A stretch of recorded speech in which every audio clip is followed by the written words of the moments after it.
Welcome to the Cyber Business Podcast, where we feature top founders and entrepreneurs and share their inspiring stories. Now, let's get started with the show.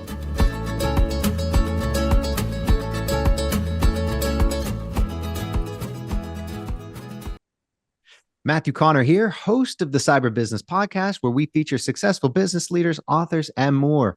Today, we are joined by success leadership coach and the author of Born Limitless, Rick Torrison. Rick, welcome to the show. Hey, I'm excited to be here, man. Thank you for having me and looking forward to our conversation today. Same. Before we get too far in, a quick word from our sponsors. This episode is brought to you by cyberlinks.com. That's cyberlynx.com. Do you know if a hacker's in your system? Most people and most companies don't until it's too late and the hacker's already done damage.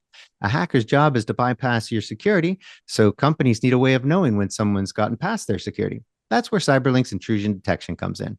With our 24/7 security operations center, we monitor your computers, networks, and cloud accounts using a combination of AI and highly skilled cybersecurity technicians to detect any signs of attack or intrusion.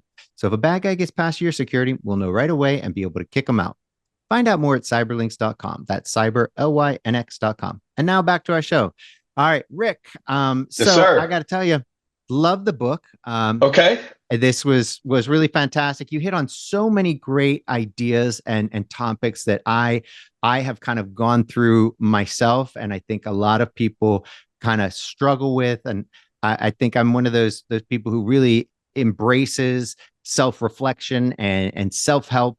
And so for me, it kind of, I think I built up to this level where I really appreciated this book, and I think everybody will. So I don't think you got to be at a certain level. Thank you. But I wanted to ask you, you tell the story of how you kind of got into this, in the book, and I think that's such a great place to start.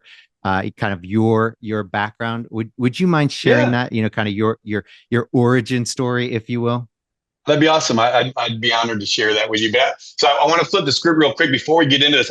Can I ask you a question real quick, just on the front end? Because it'll form my conversation. So I love to do this. I love to start with a question because we're going to talk about me. I know I appreciate that opportunity, but I've researched you. One, thanks for your service and appreciate all that. But I'm wondering, so the book's about limitless beliefs. And so I asked the people that I talked to get to where you are, the success that you've probably had to overcome some limiting beliefs in your life where you went, man, I'm just no good at this, so I don't think I can do this, right?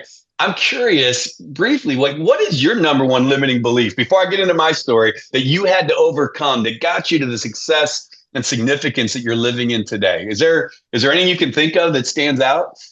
Yeah. So, it's interesting because I think I came from a slightly different background. So my origin story, just kind of how I developed this kind of self-defense mechanism where I would wear, I call them rose-colored glasses. So I'd see the world and things and people in an overly optimistic way. And I'd see the very best in things, even when that was, it wasn't accurate. So I was actually fooling myself. It actually worked out really well for me until the point that it didn't anymore. And so, in business, so what that did for me was, one, help me get through a lot of things and help me progress and have a very positive, can-do attitude about a lot of things. But then at the same time, if you're denying reality, gravity's going to take effect. It's like that, the cartoon, they go out and they don't know about gravity. I think it was Bugs Bunny, right? Didn't fall down. Okay, well, the gravity, you've got to embrace reality. And so, it took me a while. What limited me was what was helping me through a lot of things. And so that limitation became, being able to take off those rose-colored glasses and then really embrace reality from not just a purely optimistic, almost Pollyanna way. Right. That really helped. But then now be able to see things for what they are and be able to accurately assess it. And you hit a really cool point in the book that we'll get to, but you talked about assessing where you are now. Like everybody's focused on where am I going? And that helped me. I was like, yep, I'm going there. But I wasn't accurately assessing where I am. And so that was a limiting belief, or limiting, mindset that really, or a limitation that really kind of held me back in a lot of ways. And so once I finally got to that point, things really started flowing a lot better. Wow, that's really good. And you said a couple things, and I want to share kind of the journey of how I got here and what I'm doing that you had asked. But sometimes our limiting beliefs serve us positively or well at a certain time in our lives because they're protective mechanisms. We've had to create them because of something in our life that says, I'm not going to allow this to happen, or I'm not going to stay in this place. We create this temporary shelter, right? That we unfortunately don't know when we can let it go and take those walls down. So it goes with us into our future. And then from being a positive, it becomes a negative and holds us back, right? And so that's a lot of what I like to help people do, is to recognize those areas in their lives where they have limiting beliefs, but they don't even realize we've held them so long. They become so part of our lives that we call them normal. And my question I ask people is, what if that normal that you're living in, no matter how successful or however you want to define it, what if that normal isn't normal? What if there's a different normal, right? And so that provocation, that question typically leads to well, I don't know. What if it wouldn't be normal? Is it limiting me? Is there a ceiling over my life in a certain area, right? That I didn't realize was there. And I share that because you'd asked kind of my story, or how I kind of got here. My origin story is, raised with a single mom and a grandma.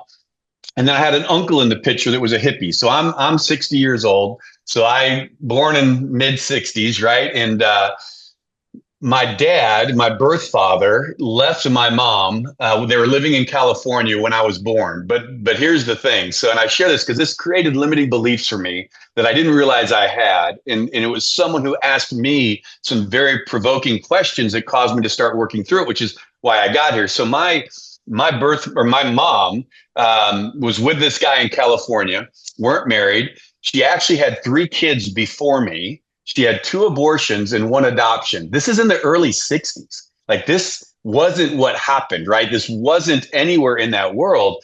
And it came to me, she got pregnant with me, the 4th one. And he basically gave her the same ultimatum, hey, him or me. And she finally said, I'm choosing him, which was me. So she chose me, and he left, he walked. So she was homeless in California with me for probably the first 6 months because you couldn't go home at that time. My family was in Illinois and Chicago, and she couldn't just take me home because there was no marriage, there was no husband, and that just wasn't okay.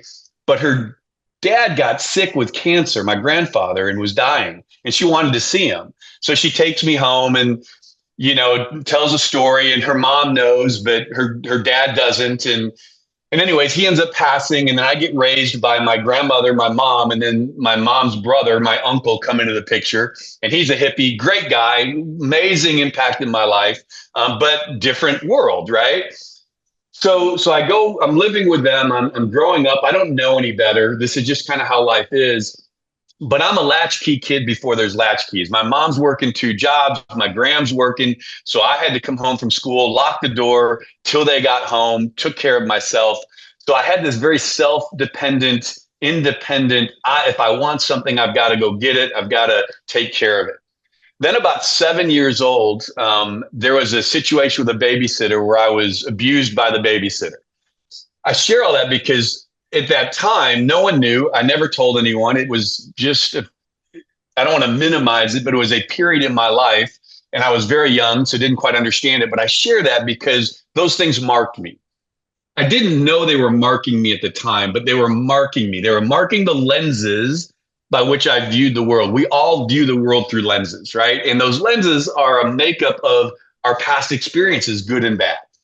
Well, those started to form the lenses that I started to view things with. And I'll cut to the chase on this. It began to impact how I related to people, particularly how I related to women, how I looked at women, how I looked at myself and my own self-confidence. And I began to create a limiting belief that somehow this was my problem that had happened to me, that I was different. I wasn't like all the other kids, and that I wasn't smart. I wasn't capable. It was this limiting belief about my own identity, value, and worth that began to take shape. So what did I do? I put on a protective cover. I acted really strong, and I pretended I could conquer the world while inside I was dying. So that goes through all of my life, high school, college, after college. I meet in college. I graduated college. I'm working for a college fraternity, and I meet this girl, and she's from Houston, Texas. And she intrigued me. Like, she was like, wow, this is important to me. Like, I really like her. She was older. She didn't take my BS. I couldn't manipulate her. I was like, wow, okay, something's different. And anyway, so I'm pursuing her, and I decided to chase her to Texas, to Houston. I was living in Indiana at the time. So I pack up my car, I drive to Indiana, or drive from Indiana to Texas, and pursue a relationship with her. And in that, I really decided this is the person I want to spend the rest of my life with. Again, the point of that was, we got married and all hell broke loose. Pardon my language. It was the challenges and the struggles. All of my limiting beliefs came back up to the front, and they started to interfere with this relationship with this person that I knew I loved and I knew I wanted to spend the rest of my life with. But man, I had these beliefs still that were driving how I was behaving and acting in this relationship. Fortunately, we got help. But I had a coach, I had someone in my life that kind of challenged me and asked me some hard questions about why I feel and act and believe the way I do, and said, is this really how it has to be? Right. So he provoked the questions. And I was like, okay, I need to ask questions differently. I need to look at myself differently. I need to go back to the source and say, is how I interpreted my experiences in my life, the way I interpreted them, not the experience, is the way I interpreted them true? Because I interpreted them as if I'm the problem.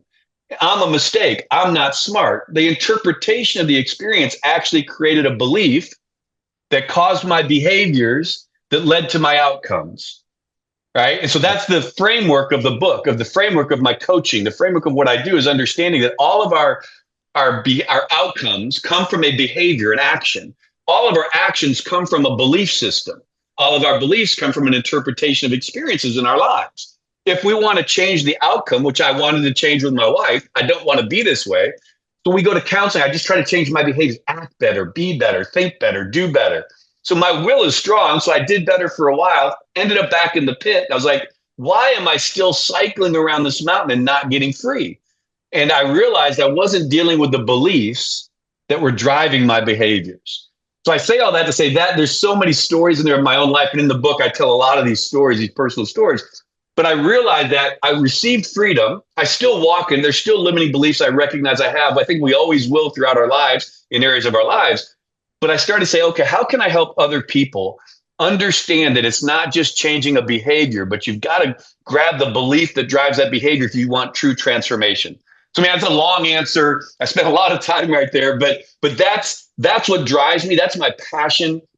And I find that in businesses, right, in corporations, in individuals and leaders who are very successful in one area but struggle in another area, right? And so we can have a limiting belief in one area of our life and be very successful in another.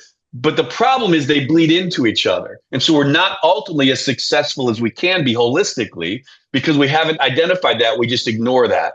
And so I work with businesses and companies to help them get from where they are to where they want to be. And that gap is usually because there's a limiting belief in there that they keep running against, so they haven't been able to identify and break through to get to the other side. So let me stop there. I threw a lot out there. I hope your listeners are okay and stayed with me. But that's how I got to what I'm doing and where the book came from. Well, I think it's a great story, and I think it's important to understand that. And I love that you kick off the book that way. You mentioned there right at the end that you help companies find those limiting beliefs and break through them. And I get it for an individual. I kind of understand what that might be like for a company, but can you give us some examples of companies, limiting beliefs for a company? Sure. Really, where it shows up in a company is with the leadership and the leadership team. And it's typically, if I was going to really go right to the source of it, it has to do with the culture, right? Every company and organization, every team has a culture, and the culture is either a culture by default or design. Most companies have cultures by default. Not that they don't want a good culture. It's just they've never really thought about the culture. They've just thought about what are we doing? What are we producing? Our productivity, growing our business, which is all critical, but they don't think about the work environment as much, the culture, the employees, the engagement, the retention. And so when they're trying to grow, typically they hit a ceiling at some point. And they're like, man, we've got to break through this. And the issue that they typically run into is not systems and processes, because they can hire, build, get new systems, platforms, processes, but it becomes the leadership, the relationships, the cultural dynamic of the people and their employees where they run into roadblocks. and they don't believe, the limiting belief, that that's a problem. Just there's a generational gap in our workplace. We've got 4 generations in the workplace trying to work with each other and understand each other. And the problem is the one generation doesn't really believe the other generation and how they do things. So there's this challenge. Hey, show up early, get on the phone, work harder, the behaviors. And they're not recognizing that the behavior, just working harder or a new system or new process, isn't actually sustainable change or transformation, right? So we've got to get to the culture, the mindset, the relationship, the dynamics. And so that's really when I look at companies and we start dealing with that, we deal with an accountable culture. What does that look like? And what does that mean to create an accountable workplace culture within an organization? It's typically because they have belief systems about that they've never challenged before. Again, long answer, but that's, so we diagnose that. We go through that process. We do a cultural audit and assessment with the organization so they can see, they measured around these 10 core commitments, and they look at that and say, okay, here's where we're really strong. Here's where our gaps are and the opportunities for growth are. Why are they there? We never thought about them. We believe this about them. We don't think they're that important. And then they start realizing, wow, these are really the foundation to our greater productivity and growth. Well, and you mentioned there that that even the leadership team, they will have these beliefs, right, that are limiting them. And so let's explore that both for the individual and kind of the team or the company.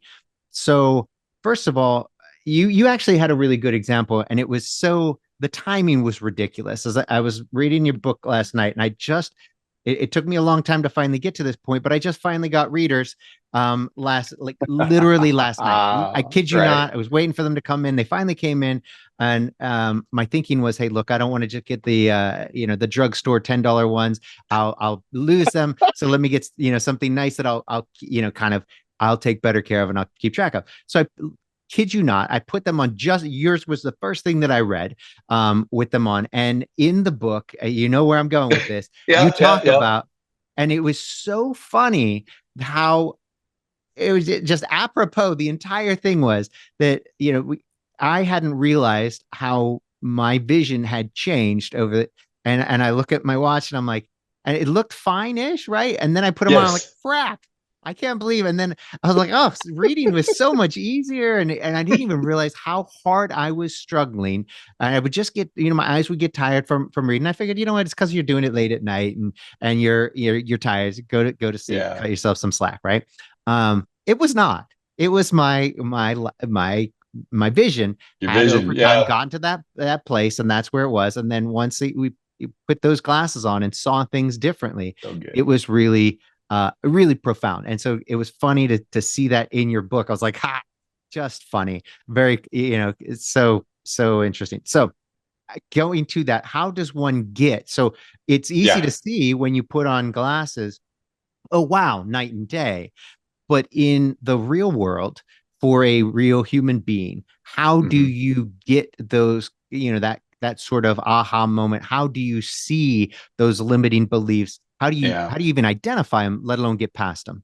Yeah, that's a great question. And Matthew, that's a hard one, because in the coaching and leadership development, the training that I do, working with individuals and organizations, there has to be an epiphany that something's not where it should be in their lives, personally or corporately, right? I think all of us innately in us is, at some point, we have this desire and we believe there's more. We believe, man, I think I can do better. There's more. There's something greater, right? There's this drawing or longing in us at some point in our lives early on that drives us forward. And then life happens and things come up, and we start to kind of temper that down and start realizing maybe there's not, and this is as good as it gets, right? And so then we begin to live in this mindset and belief that we can be very successful. It doesn't mean we're poor and out on the streets, but we settle in.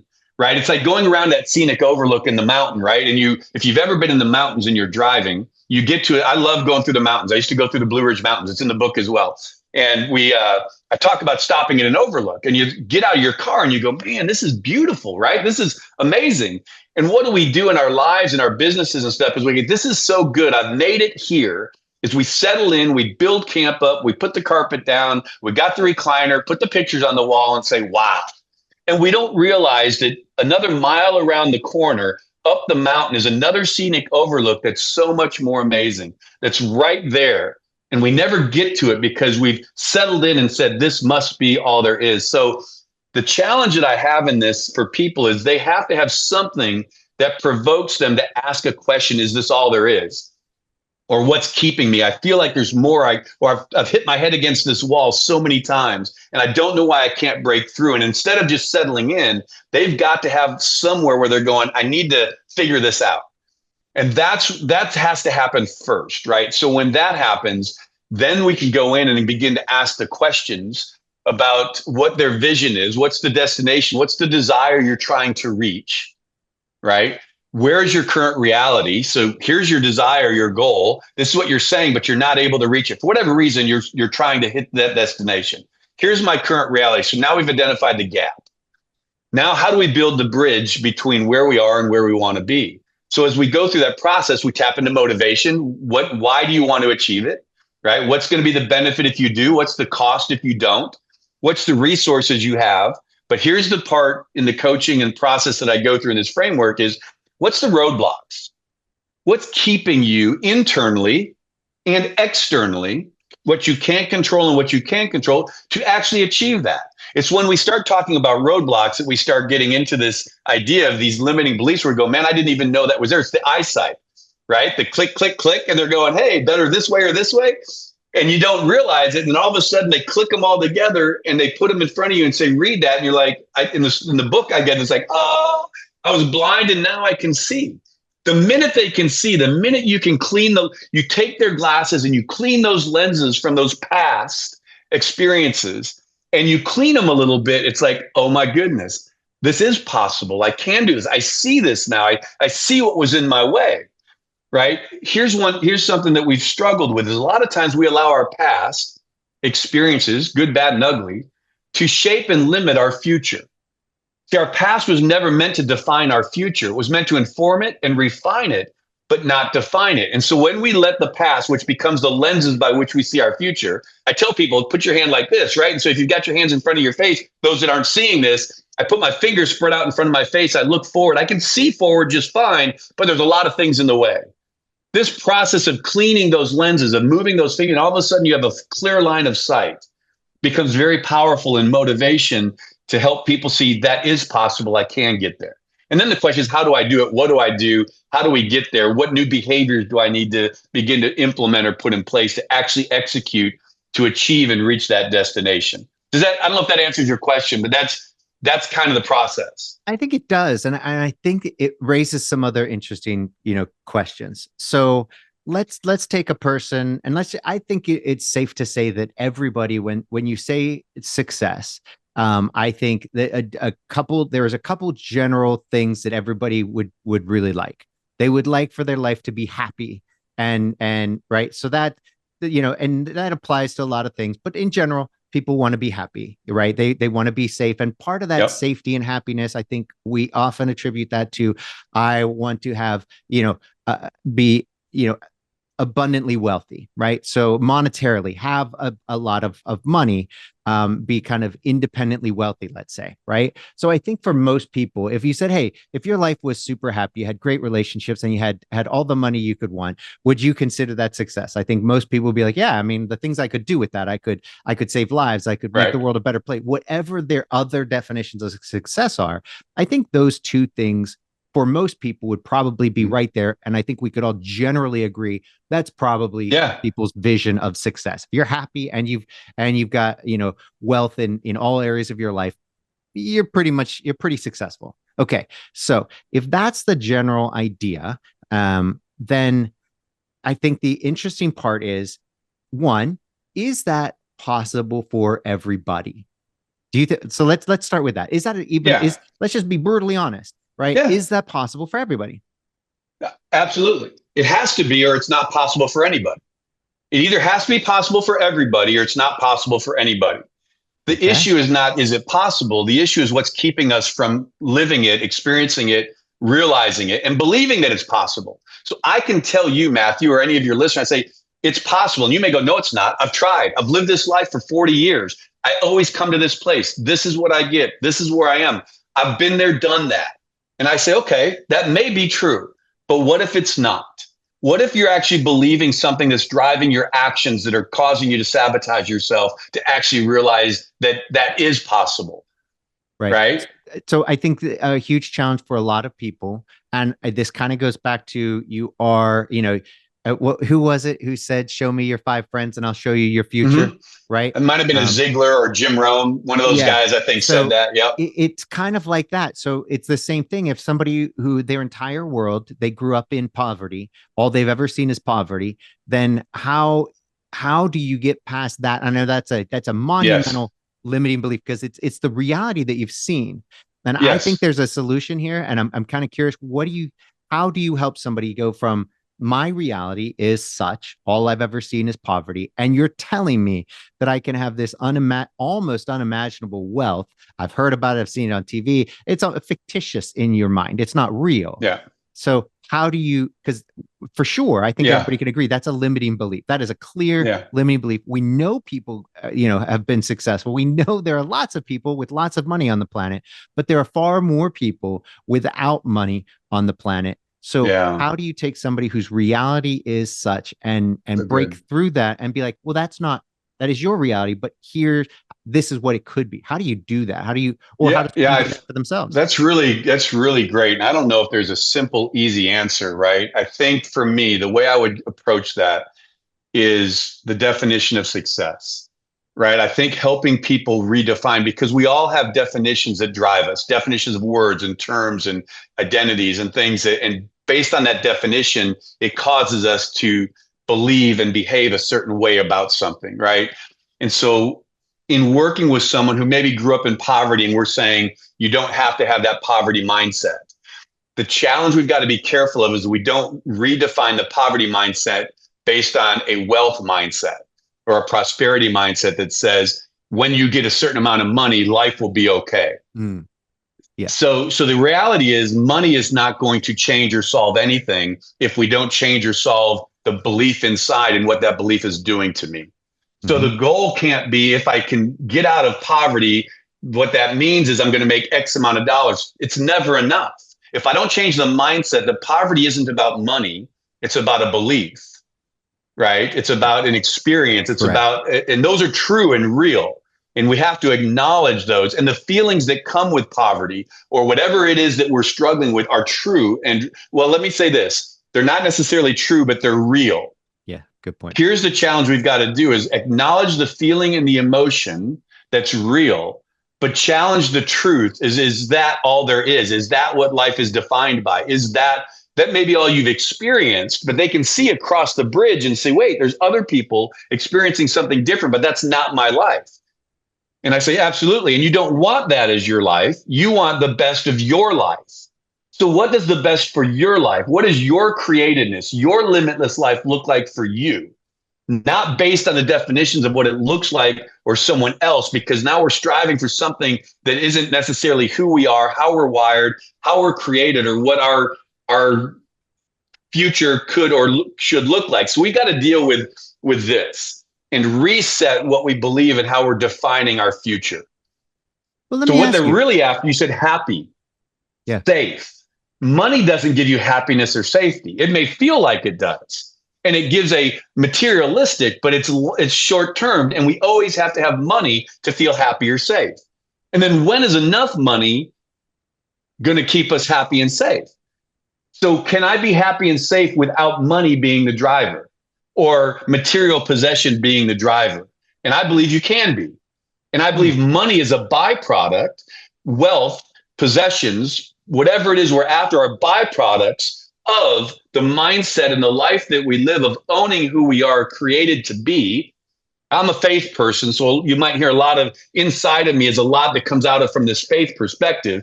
And I don't push that on anybody else, but this is where I believe I am created with a future and hope in mind. I believe everyone listening to this podcast is created with a future and a hope in mind, a destiny and a purpose. Problem is life happens and it punches us in the gut. And it's just not always easy. And so that future and hope gets clouded, right? And now we're like, well, that's your future and hope, but not for me. So anyways, let me just kind of leave that there. But that's how I look at how I would go about that process. Well, I think you hit on so many really good points there, and I we'll start right there at the end. I think people often um, dismiss the power of faith because they tie it to religion. Right. And they may not necessarily believe in religion as a whole, or even any particular 100%. religion, but the power of faith has been scientifically proven to be very powerful. So I think when you apply that to Mhm. success, when you believe, and faith makes it really well, kind of, is there a difference between faith and belief? I don't know. They're very similar. There may be some semantic difference, but let's just say you have faith that you are destined for something, right? You're destined to get there, or simply having the faith that, hey, look, I know that I am in Washington D.C. and I can get to L.A. if I get in my car and I start driving west. Now, if I do it the right way, if I do it really smartly, I'll get there pretty efficiently, in a certain period of time. And I could probably predict it within, a few hours, right? Okay, cool. If I just go blind without any help, no GPS, no maps, no any advice, and no resources to get there, it could take me years because I've taken the wrong turns, my car's broken down, I'm walking, Yeah. all kinds of stuff. And I think And then what that's happens? You get discouraged and you stop. and you stop. But if you have faith that you're going in the right direction, I think that's really important. So you mentioned faith, and I think just it is not a one off and something to be dismissed as like people might not, maybe not everybody has faith. I think faith is, Yeah, it's good. even if it's just in yourself, is of paramount importance, or faith in the ability to accomplish something is of the utmost importance. So I like how, even if I have this belief that when something bad happens, I'm like, good. I think that's good because that's taking me in the direction. I cannot see the whole universe and the future and how it all plays out. I don't know, but I do believe that everything happens for a reason. It's moving me in the right direction. Some people call it God. Some people call it just the universe. Whatever it is, I don't know. I'm not that smart, but I do know that if I believe that when something bad happens, it's moving me in the right direction. So it's like, oh, good. I thought I was going that way, but turns out that road's closed. So I'm going to go this way. So even when it's something really crappy, I'm not like, yeah, great, I lost an arm, but mine isn't like, oh, my life's over, I lost an arm. It's like, oh, okay, where's this taking me? And we're going to use this for something good. Mm-hmm. Right into the whole, and you address it in the book as well. So I love that whole faith thing, but you also touch on this victim mentality. Like, are you a victor or a victim? And I think this is really, really important because it's about perspective. And I think, it's fundamental. So I'm going to let you talk about that. The difference between that victim mindset, because I think it's so important that so many people, they'll have a trauma and it's not your fault, but it's something happened to you. It wasn't, but what do you let that become your life, that you're now a victim? It's bad that it happened. And that's crappy. Or do you use that to propel you to make sure that never happens to you or somebody else again, or anybody around you? So is this victim victor mindset that I guess the question is, how do we get there? Right. I think instead of or, it's and, right? So life happens. I mean, it's a cliche, but the reality is life happens. Use the example of traveling. You may have the best roadmap and plan to get from DC to LA.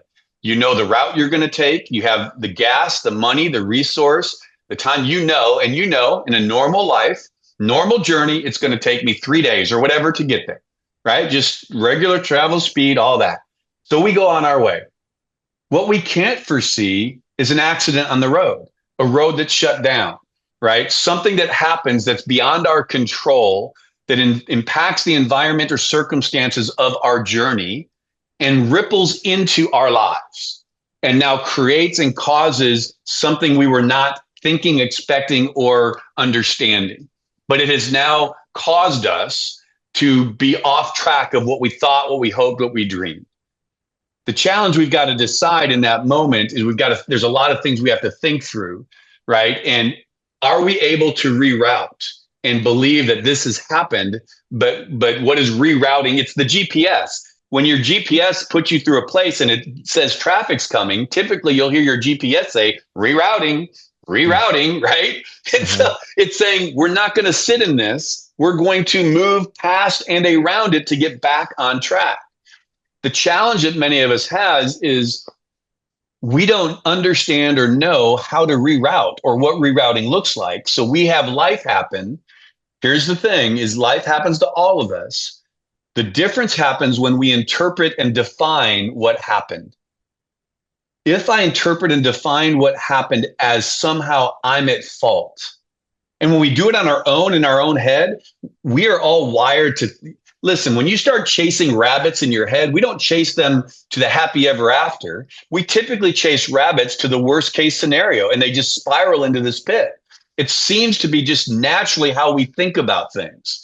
Right? For the most part, some people are wired a little differently and they don't. But in general, when we start chasing something, it goes to the negative until that negative that has never happened yet becomes something that is inevitable and is going to happen. So I put it into the reality today. Yeah. This is where it's headed. This is what it's going to be, as if there's no other path and no other rerouting. If we do that, now we're stuck. Because we are now going to have no choice but to our emotions, our feelings, everything about us is going to say, this situation leads to this outcome, and this outcome isn't good, and this is the way it always is. So I'm just stuck here. Does that make sense? And so, 100%. So this idea of victim, that's where we become. So a victim is saying, this has been done to me, and I can do nothing about it. I didn't have any control over it, so how can I control anything about it? So it's like this heavy coat that we wear and becomes overwhelming, and we're weighed down by this. And you don't. And so I say to people, hey, you can get here. And they say, well, you don't understand what happened to me. You don't understand what was done to me. You don't understand what I've been through. And I say, you're right, I don't. But here's what I do know. You can't control what has happened to you, but you can control how you choose to go through what has happened to you. And when you give up that control and you allow what happened to you to define you, right, then you are now a victim of that place, and you are trapped forever at the mercy of that experience. So if you don't want to live in that place, you need to go back and understand that this really happened. It created these emotions and feelings, pain, sorrow, suffering, whatever it is, that's real. We're not denying it. But how you interpreted the source or cause of it typically has something to do with why you're still sitting in it. And so if we can't lift their head and say, listen, I want to get your head above this, and say, yeah, that happened. And in that, you felt pain. And that pain then said, I don't want to feel this pain anymore. And you started down this road. So you started creating this cycle in your life that kept you in that place.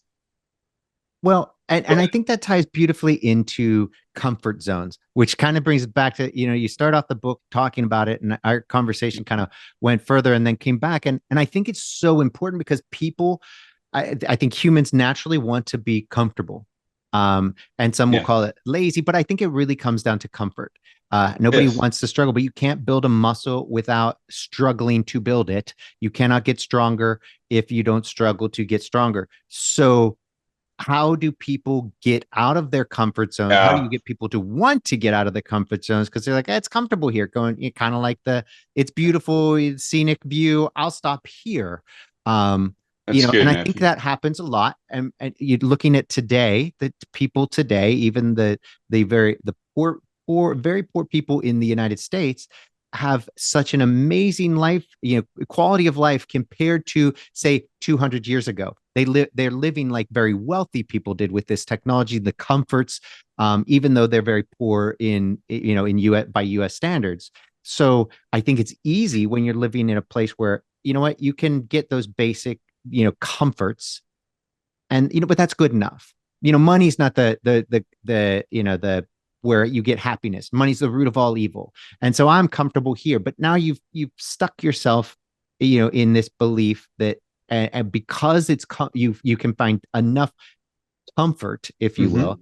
So how do you get people out of that comfort zone and say, you can have so much more, in whatever area? Let me ask you a question about that. So what do you think so someone who's in a comfort zone, they've created that comfortable place for whatever reason, wherever they're there. what do you think is missing that keeps them from getting out of it? I think they don't believe they can. Okay, so and I don't know for absolutely. fact, but I So think there's they a believe belief that this is as good as it unattainable. gets, right? Good Okay. enough. But so let's say they start believing there must be something greater. They start playing with a thought. I'm comfortable here. I see this over there. Man, I would like that. I believe that's, possible. I'm not sure it's possible for me, but they start doing this thing, going, well, I feel like there's more, but boy, it's scary. So I just stay here. What else do you think they might be missing? Yeah. What do you think? So what I've discovered typically is we have a lack of a vision of a preferred future. If you don't know where you want to go, if you can't create a vision or a destination, how do you ever expect to get there? So we have this ethereal that I want a better life. What does a better life mean? It's what Matthew has. That's a better life. Is that a better life for you? Is that what a better life is? If we can't clarify a vision, a destination, we will never get off where we're going to get there because it's not that clear. I just want a better life. So what do? We scatter and try, like you said, trying to get to California. Well, I don't know if, so let's say we didn't say California. Let's say, I want to head west. I want to go west. West is better. What the heck does that mean? Where am I going to go? And what part of west is better? And so that scares us. That limits, like, oh, the clearer we can help people paint a vision of something they prefer, doesn't have to be huge. It could be immediate. It could be long term. It could be life. It could be a short term. It doesn't matter. But the clearer the destination, the greater chance someone is going to get out of a comfort zone and get there.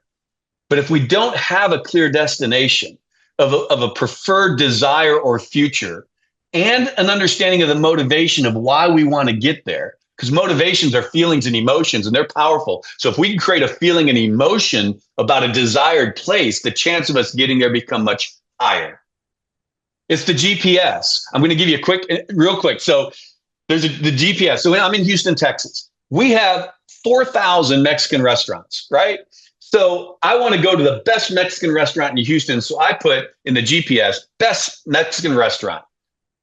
And I say route. What? Where am I going to go? Right. But I know the best restaurant is Hugo's. So if I put Hugo's in that address and I say route, I'm going to get there. Right. It's going to take me exactly to that destination, that desire, that outcome. What we don't have, here's the other piece of it that the GPS does that we don't think about, that becomes very critical. We already talked about this, is you also have to put in your starting place. Yeah. I can't say that I want to get to Hugo's and I'm in Houston or I'm in Pasadena, Texas to get to Houston, Hugo's in Houston, and I put my starting place as Alabama. Well, I'll never get there. An interesting point about the GPS is you believe with absolute faith that the steps in that GPS, and it says, going from home to, oh yeah, I go down the street and I turn here, I turn left on Bradley, I turn right on. Okay, cool. You believe with absolute certainty that if you follow those steps that they're outlined by the GPS, you will arrive at Hugo's with certainty. I think the problem with going back to our original, question of people who have a limiting belief, who, let's say, we're going back to that, you're stuck in poverty. You say, yeah, I want to be a millionaire too. I want to be like, let's just say all these people who've made it out of poverty. I want to be like this, one successful, wealthy person that I know of, but I've never. And then you start talking to everybody around you. That's crazy. Nobody else does that. That's a one-off. It's okay, cool. And so you believe that. But if you came up with a plan, if you had, and I think this is where coaching becomes so invaluable. Yes, you have somebody 100%. come in and say, hey, look, I got you. I see you want to go from here to there. And what do you think those steps are? And you plan them out and you're like, but really the coach is like the GPS who says, I see that. I see you want to go here to there. I've gotten people from here to there. And your steps are 1, 2, 3, 4. Oh, you're missing 6, 7, 8, 9, and then 10. So you know what? If you'd gotten to 6 and you missed 7, 8, 9, at 6, you'd be like, well, shit, where's 10? Pardon my French, but old army guy. Right, shit, that was really clean. So You know, I think we've kept this pretty PG, we've man. kept It's this good. very PG for too long. It's coming out now. Yeah, All right. careful, don't get us worked up. That's right. So the interesting part is, I think that's where coaching really comes in. So you gotta have faith and that all those steps are going to work. And then when the GPS is like, oh crap, so you know what, Bradley is down for construction that I didn't know about. You know, you got to work with reality and move around it. But I think that's a critical piece that I don't think I've ever heard anywhere else. And you kind of bring this full circle with one, what you've got in the book. You kind of, you know, illuminate this, and two, with what you actually do with people. And so for me, it's kind of come together. It's like, oh, that's really brilliant. And it's something, one last point on this. I think in our culture, in our society, we grow up in school you do your own work. Okay, great. Do your own work. Oh, group projects are just kind of annoying. You learn not to play well, you not to really work with others, or you're going to work, or somebody else will do it. It's a mess. It doesn't actually teach kids how to work together as a team. So you learn, do your own work. You got to be a self-made person. There's no freaking thing. No such thing as a self-made person. Everybody's made by the people around them, the people who've helped them, the people that, I mean, like, you can't make an iPad on your own. Like, are you kidding me? You can't make a pencil on your own. You can't make anything on your own. It takes thousands and thousands of people coming together to create everything that's in your world. Okay. So why is it that we think that with everything else in our life that takes thousands of people, why is it that we still believe that we can be self-made and I'm going to be able to get from here to there? The heck you are. So the idea of having somebody who's seen it and who can say, you know what, I'm gonna help you get from there. I'm gonna be your GPS, and then we'll see that. And when something comes up, you got somebody who can help reroute you. I think that's the beauty of coaching. That's so good. Often misunderstood. Yeah, man, that's so good. And you gave me a couple things as you were talking that I had some perspectives of looking at this. Two things that you said. You know, we trust and have faith in the GPS, right? But why do we have faith in the GPS? Because we tried it one time and it worked. Yep.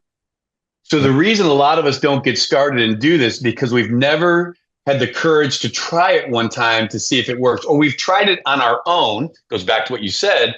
We miss a step or something. We get overwhelmed, the limiting belief steps, and we don't finish what we started. So we never get it. So then we don't trust or have faith that I can get from here to there. Yeah. There is something about an experience of a little success, a little win to get from, and making it simple. In the coaching world, I celebrate the wins, right? So what is it something you want to do? Where are you? Let's get there. Hey, this was easy. Oh, I won. That was something, right. And the minute we experience that, we create this neural pathway that says, this is possible. And now I just expand it into other things, right? And we understand. And so you brought that up. I thought, man, why do we have faith in the GPS or a plane that's flying, right? Because we've done it once, it worked. And so now we just assume it will always work, right? Yeah. And if we get stuck, we trust that it's going to reroute. Yep. Because that's what it does. And we've been successful doing it. Fear at first. Oh, I don't know if I want to go down that road. It's having me go off here. Oh, I don't know. But we go down there and come around and go, oh man, that worked out great. Now I have a memory. I have a historical marker that now shapes my lenses, cleans them a little bit, and says, this is possible. So how do we help people have those experiences to do that, right? I think that's this whole process, whether it's business, personally, professionally, it's all, so coaching and all the stuff we're talking about, beliefs and mindset, it's personal before it's corporate. You have to do the work here before we can start thinking we can do the work out there. And I would say this last thing with that is a big challenge that I've had to work with people is definitions, how they've defined things in their lives. That definition has limited us from achieving something because we've defined it in a certain manner. Yep. And so really the question becomes for people is, what if that's not the only definition? What if that's not supposed to be normal for you? What if there was another normal just right over here? If I can get them to just be provoked enough to go, I don't know. That's an interesting thought. And would you like to explore that possibility? Yes. They need to agree. They need to be willing to go on the journey professionally or personally, right? Or business. They say, yeah, I'd like to look at that. Man, transformation, the ahas, the journey becomes so powerful if they just trust the process And here's the last thing I'll say with that I believe. I believe the answers for everyone's journey is already inside of them.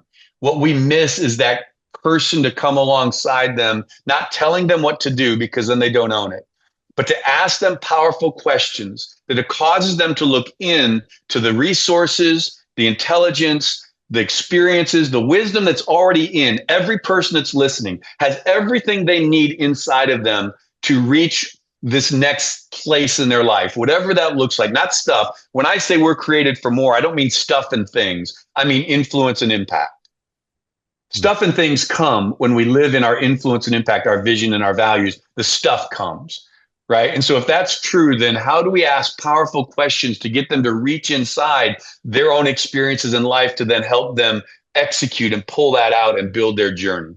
Well, I think it's easy for people to hear that and then think, let's take somebody who has very little education on whatever topic it is, whatever area it is they want to excel in. And so then they think, oh, I know it all. And so it becomes this false belief. And now you get those, like I've got talent, America's Got Talent, singers who go up there and they're horrendous singers, but they have this false belief in themselves. And they lack the clarity of reality for this. But I think what you're saying is and correct me if I'm wrong, it's that you can, if you clearly identify where you are, like, oh, I have zero singing capability. I'm starting at zero. I want to be a famous singer. I have it within me to learn all the things. Hire the right voice coaches, hire voice coaches, go put in the work, go through this and build up the skills and then meet the right people and grow. And I think a lot of people will miss that and they'll start thinking, oh, the secret, I just have to believe. I have to create a vision board. Just believe, believe. And they sit on their couch waiting for the awards to show up, for the money to fall out of the sky, and then for them to be rich and famous and happy because they believed it and they willed it into the world. And that's not reality. That's not the world that we live in. You have to believe that you can put in the work. You can figure it out. You can access the resources somehow. You might not have the resources right now, but you have it within you to figure out a way and put in the work to get there. And I think a lot of people hear that. And I think we've seen it time and time again. Lots of people, they want the quick, easy. I just want to take the diet pill and lose the weight. I just want to take the steroids and get big. I don't want to put it, because you do get big on steroids without actually putting in the work. So that was a good analogy. Wait, is that right? No, that's right. So, I think that's really important. And I think more people need to hear that. And I think that's where coaching really comes in and is powerful and impactful because you got that objective third party who's like, bro, you can't sing. You're at zero. You're not at 100 yet. You want to get to 100, but you're at zero. So let's get you from 0 to 1 and we'll map out the steps to get to 100. And then you'll be where you wanted to be versus I believe I'm 100. I believe I'm 100. What do you mean I'm not a great singer? Well, you're not. You're at 0. And you want to get to 100. And everything you're talking about is how we're defining that outcome, right? What we're defining and how we're setting up that goal, right? And so that's where the questions and the stuff comes in. Is sometimes we set a goal that isn't really the ultimate goal of what we really want. I don't necessarily want to be this famous singer, right? But to me, the famous singer is what will get me these other things. Yes. And then we think we go on this and I can be this. And that's why one of the questions that I ask people when we go through the framework and we work back from actions to belief or behaviors to beliefs to the source of the beliefs, because there's a source. I ask people, is how you interpreted it, is that true or is it a lie? Sometimes the way they interpreted those experiences are true. And it really was that. And they really had a role to play and they really did that. And that's okay too. We just need to know. Did you interpret this in a correct manner that then moved you in that direction or not? If the interpretation was actually true, then we have to ask ourselves, okay, so this is true. What's the path we took from that truth? Can there be an alternate path based on that truth that we could have taken, right? As opposed to the one that we decided, because that's true, then we overlay it over all our life and say everything is going to fall that way. Yeah. Right. Or whatever we do. And so it's really important to get to that place where I say, is that definition, how you're defining what you're after and what it's based on, that experience, is that true or is that a lie? It's okay, whatever answer you get, but let's figure that out. from that answer, we can then decide what's the path we need to move to actually get towards whatever the objective is that you want. The other thing I've found is the more people say an objective and I help them define their destination, the more we work through that, the more it narrows and focuses, the less likely they are to have a destination that is built on a lie. Mm. So they come to that by asking questions to really see what is it you're ultimately really after, right? They might start, I want to be in the Emmys and be the #1 singer in the world, and they've never sung in their life. Okay, why do you want that? What will that get you, right? And I start asking these questions. We call it the ladder of success. And so you ask questions and you work it back around to saying, what is that really that you're after? Well, I'm after this. Okay, then let's put this as your destination. This is ultimately your desire. If you become a #1 Emmy, whatever, awesome. But that's really not what you're after. What you're after is this identity, acknowledgement, confidence, whatever it is in this area. Yep. But it's the guide. You have to have a guide that helps you because you don't know the questions to ask. So we stumble over ourselves. I think that's the real power of coaching that I think is so easily overlooked. Like your book, I love it. Really great, super easy to read, hits on really great points. I think everybody should, pick it up, read it, whether it's for business purposes or personal purposes, both. I think it's a really useful, helpful book. I think you just really clearly articulate so many great points in it.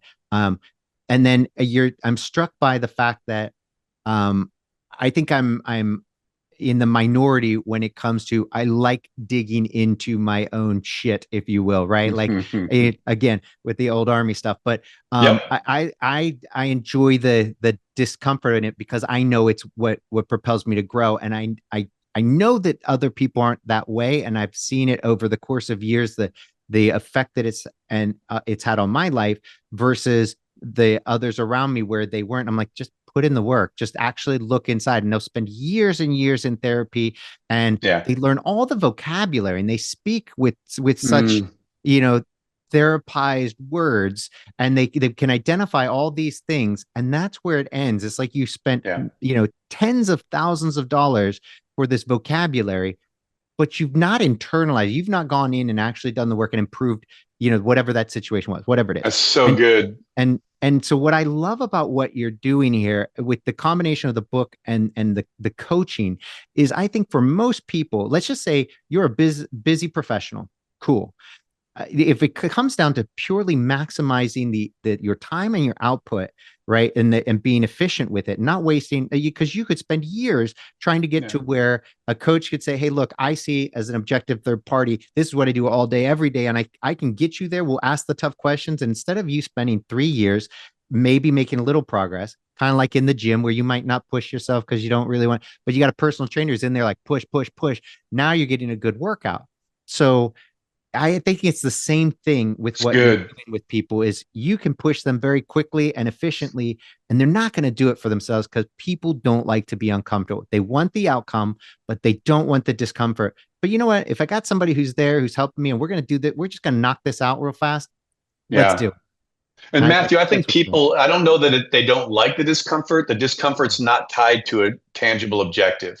If the discomfort is tied to an outcome, I'm much more likely to handle the discomfort. But if I can't see how this discomfort is going to reach something, then there's no reason I'm going to go through this. Why would I get up early? Why would I do this? If I can't tie it emotionally with my feelings and with motivation to an outcome, I'm not going to put in the work or the pain. And that's a lot of what we have to work through in that process. So really, so many good things. Really, I believe all the coaching, all the stuff, everything is personal. I've said this before, it's corporate. So every coaching thing that I do personally, professionally, C-suite, moms, whoever it might be, we do personal work first, vision, values, leadership. We set a foundation here that then we say, now, where do you want to go? Now that the foundation's clear, you understand these things. Now, what are we working on? Where are we headed? Because everything then runs back through that foundation, that grid. Too often, we just try to change behaviors. hey, I can give you a system, I can give you a process, you can do this better, but we don't sustain it. And typically we end up right back where we were or worse, because all we did was try to adjust a behavior, and we didn't really adjust the identity, the value, the worth, the beliefs of the individual that then could sustain the behavior, the new behavior. I love it. I think this is that's great. The hope that people need, personally and professionally. It's this kind of thing that helps them get to the next level. I know you call it, the limitless, but I think for a lot of people that seems unobtainable. Yes. I wrestled with the title and stuff as we were going through it, right? We were like, okay, what are they? And limitless is being used a lot. I love Quick, who's amazing, and he has a book, and it's powerful, man. It's he takes what I'm talking about and he gets into the science and goes deep with this thing. But I kept coming back to that. This Born Limitless is the born was the key that kept limitless, because I believe you are born with limitless possibility and potential, and then life happens. I don't care what your both of my kids are adopted. They were both conceived in rape. They both shouldn't been here, right? So you look at them, they're accidents. They shouldn't be here. All this stuff. Can I say they were born limitless? Yes, because in their design and createdness, there's a limitless opportunity, but then life happened and they came into the world and things hit them. And from there on, it started to shape beliefs and behaviors and outcomes. But it doesn't mean at the core that there still isn't that greatness, something more inside of them. Not stuff, but life, destiny, purpose, impact. And how do we help them get back to that and release that? So anyways, we could go on forever. We really could. And I love that, because it's a great point to kind of finish on. I mean, helping people tap into that what they were, what they were born with, whether they believe it or not, but tap into their potential and maximize it. I think is fantastic. Love the book. Love what you're doing. Thank you. And let me ask you, before we go, can you tell people, one, where they can get your book? Absolutely. And two, where they can find out more about your coaching? Because I think they tie in so well together, and it's such a great, it's a great way for people to really just kind of maximize their outcomes and their time, which I think so many people will just immediately dismiss it, like, I don't have time for that. You don't have time not to do it. It's just so much more efficient. If you want to reach the next goal, this is a much more efficient way. So if you could tell people where they can get your book, where they can find out more about it. Thanks for that opportunity, Matthew. Yeah. So this is what I would say to anyone who's going through this. There's no greater investment you can make than to make an investment in yourself. I don't care what level you're at, where you're at. I don't know what that looks like, but make yourself a priority. In terms of connecting with me, I think the easiest way, there's so many things. I want to make this as simple as possible. And if you can put this in the show notes for people, just go to my Instagram, right? Just go to Rick Torrison, the Instagram, direct message me through that. If you'll put in a limiting belief that you've either overcome or you're struggling with, I'll send you some stuff you can start doing right away, and I'll get you connected. But what that will do is get you into my world. Instagram's the easiest way. We're repurposing, rebranding everything. So there's a lot of content there, but go there, message me. My book pre-sales come out the first part of March. The launch of the book is actually May 7th. And that's when it drops everywhere. And so we're building towards that. And I'm excited. I'm scared. It's very transparent. It's got a lot of story. But I believe it's going to be a good tool to help people begin to ask some powerful questions that can help them elevate their lives and in what they're doing. So I would say, go to Instagram, direct message me, mention the show, mention limiting belief. I will reach out, connect with you, and from there you'll be able to connect with everything that I'm doing and figure out how to get a copy of the book when it comes out, and anything else I can do to help serve you with coaching, or doesn't matter. It's all there. So I appreciate that. Come see me that way. Marvelous. Well, Rick, it's been a pleasure. Thank you for sharing. Man, thank you so much. I appreciate it. God bless you. And thanks for the opportunity to be with you. You got it. Thanks for listening to the Cyber Business Podcast. We'll see you again next time, and be sure to click subscribe to get future episodes.